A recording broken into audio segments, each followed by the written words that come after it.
अधिक मास में अवश्य सुने नारद मुनि के जन्म की है पावन कथा।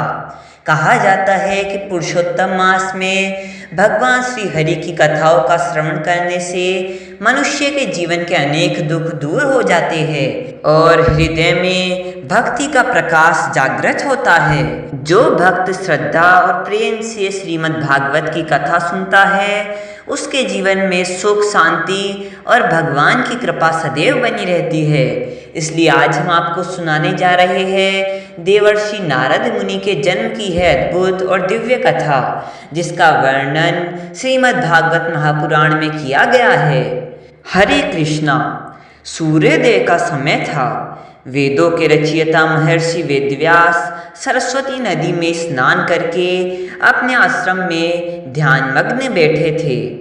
त्रिकालदर्शी होने के कारण वे आने वाले कलयुग के प्रभाव को स्पष्ट रूप से देख रहे थे।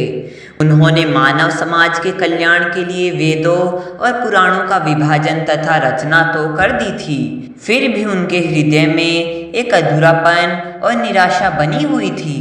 तभी वहां उनके गुरुदेव और भगवान के परम भक्त देवर्षि नारद मुनि पधारे। वेदव्यास जी ने आदरपूर्वक उनका स्वागत किया, चरणों में प्रणाम किया और उन्हें आसन ग्रहण कराया। नारद मुनि अपने शिष्य की मन स्थिति को समझ चुके थे। उन्होंने कहा, वत्स, तुमने वेदों और शास्त्रों का विस्तार पूर्वक वर्णन किया है, फिर भी तुम्हारे हृदय में संतोष क्यों नहीं है? तब वेदव्यास जी बोले, गुरुदेव, मैं स्वयं नहीं समझ पा रहा कि इतनी महान रचनाएं करने के बाद भी मेरे मन में शांति क्यों नहीं है। कृपया इसका कारण बताइए। तब नारद मुनि बोले, वत्स, ऐसा ज्ञान जो भगवान की महिमा और उनकी दिव्य लीलाओं का गुणगान नहीं करता वह आत्मा को पूर्ण संतुष्टि नहीं दे सकता। तुमने धर्म, अर्थ, काम और मोक्ष का वर्णन तो किया, परंतु भगवान श्री कृष्ण की मधुर लीलाओं और उनकी भक्ति का विस्तार से वर्णन नहीं किया।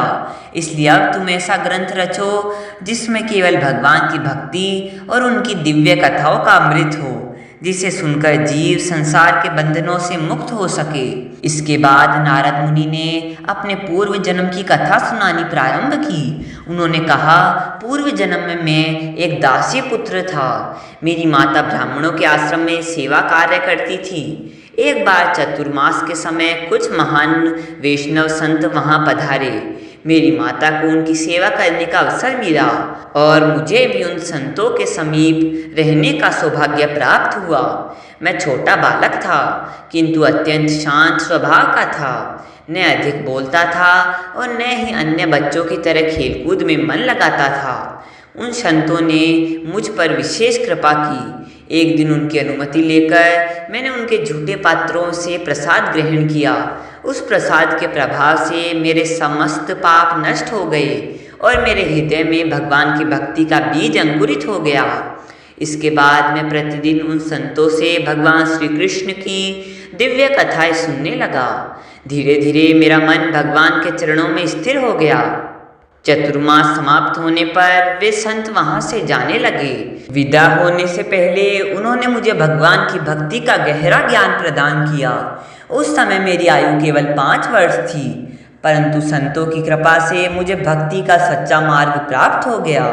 एक दिन संध्या के समय मेरी माता गायों का दूध निकालने के लिए जा रही थी।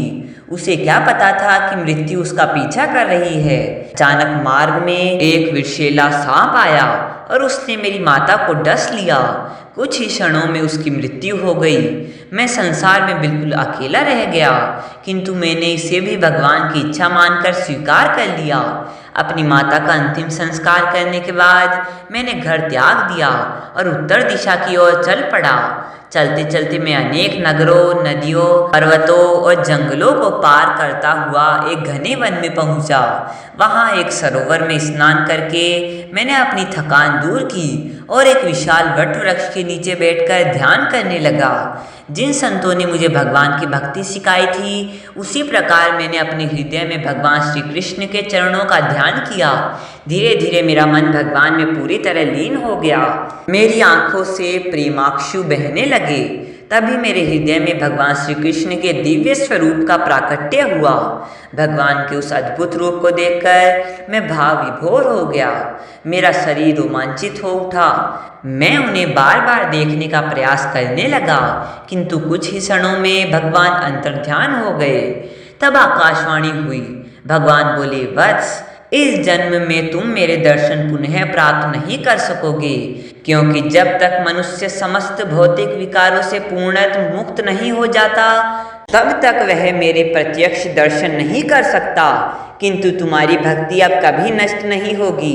इस शरीर का त्याग करने के बाद तुम मेरे धाम को प्राप्त करोगे और सदा मेरे पार्षद बनकर रहोगे। भगवान की यह वाणी सुनकर मेरा हृदय आनंद और कृतज्ञता से भर गया। इसके बाद मैं जीवन भर भगवान के पवित्र नाम का कीर्तन करता हुआ पृथ्वी पर विचरण करता रहा। जब मेरे शरीर का अंत हुआ, तब मुझे दिव्य आध्यात्मिक स्वरूप प्राप्त हुआ। फिर अगले सृष्टि चक्र में मैं ब्रह्मा जी के मानस पुत्र के रूप में प्रकट हुआ और तभी से संसार मुझे देवर्षि नारद मुनि के नाम से जानने लगा। आज भी नारद मुनि अपनी वीणा पर भगवान श्री हरि के नाम और लीलाओं का गुणगान करते हुए समस्त लोकों में विचरण करते हैं और जीवों को भक्ति का मार्ग दिखाते हैं। जो मनुष्य श्रद्धा और प्रेम से नारद मुनि की इस पावन कथा का श्रवण करता है, उसके जीवन में भक्ति, शांति और भगवान की कृपा सदैव बनी रहती है।